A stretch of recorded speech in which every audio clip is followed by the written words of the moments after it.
আল্লাহ তাআলা কিয়ামতের কঠিন ময়দানে যেদিন স্বামী স্ত্রীকে চিনবে না, স্ত্রী স্বামীকে দেখে পালিয়ে যাবে, বন্ধু বন্ধুরে চিনবে না, পীর সাহেব মুরিদরে চিনবে না, মুরিদ পীর সাহেবরে চিনবে না, দলের কর্মী তার নেতারে চিনবে না, নেতা তার কর্মীরে চিনবে না, বন্ধু বন্ধুরে দেখে পালাবে। এই কঠিন মুহূর্তে সূর্যটা মাথার কাছে চলে আসবে, জমিনটা তামার জমিন হবে, আজকের জমিনের মতো নয়। মানুষ ঘর্মাক্ত, ক্লান্ত, শ্রান্ত মাথার মগজগুলো কানের ছিদ্র আর নাকের ছিদ্র দিয়ে বেয়ে বেয়ে পড়বে। বিশ্বনবী ফরমান, কিয়ামতের ওই কঠিন ময়দানে 7 শ্রেণীর ব্যক্তিকে রব্বুল আলামিন তার আরশের নিচে ছায়া দিবেন। তার মধ্যে প্রথম শ্রেণীর ব্যক্তি হলো ইমামুন আদিল, যে ইনসাফের সাথে বিচার করে, যে জাস্টিস সমাজে সার্ভ করে, যে সুশাসন নিশ্চিত করে, ওই ইমামুন আদিল। আদিল শব্দটা বুঝছেন না? ইন্নাল্লাহা ইয়া'মুরু বিল আদল, পাইছেন? আদিল। 7 শ্রেণীর ব্যক্তিকে আল্লাহ তাআলা সুশীতল আরশের নিচে ছায়া দিবেন, যেদিন তার দেয়া ছায়া ছাড়া কোনো ছায়া থাকবে না। এর প্রথম হচ্ছে ইমামুন আদিল, ন্যায়পরায়ণ শাসক। চিল্লায় বলেন সুবহানাল্লাহ।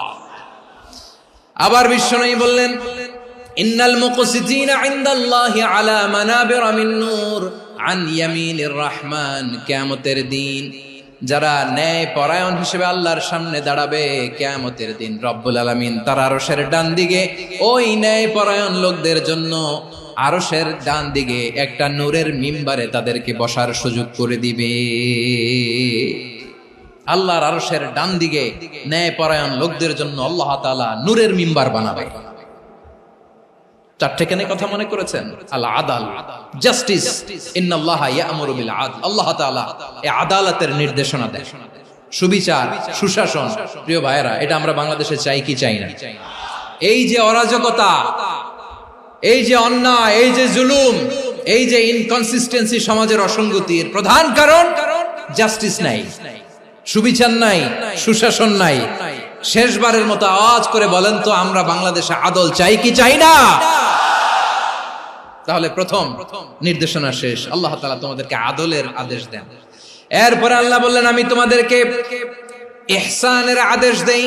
ইন্নাল্লাহা ইয়া'মুরু বিল আদলি ওয়াল ইহসান।